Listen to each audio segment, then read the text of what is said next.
दक्ष news, सामान्यांच्या हक्कासाठी नेहमी दक्ष।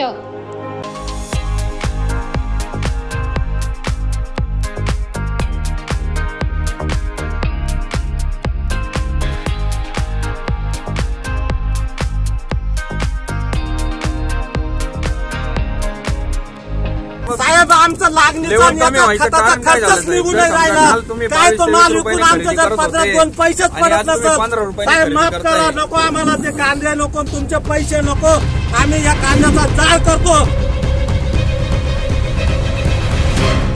केंद्र सरकारने कांदा निर्यात बंदीचा निर्णय घेतल्यापासून महाराष्ट्रात कांद्याचे दर मोठ्या प्रमाणात घसरले। याचा मोठा फटका शेतकऱ्यांना बसलाय। आधीच अवकाळीने त्रस्त झालेला शेतकरी आता कांदे दर घसरल्याने अधिक मेटाकुटीला आलाय।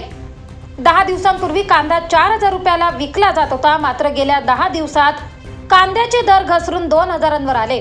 यामुळे शेतकऱ्यांमध्ये दिसून येत आहे। कांद्याचे बाजारभाव नियंत्रणात ठेवण्यासाठी केंद्र सरकारकडून गेल्या आठवड्यात कांद्याची निर्यात बंदी करण्यात आली।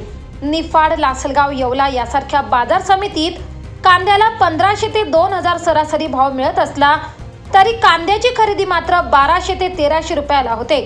यामुळे शेतकरी हवालदिल झालाय।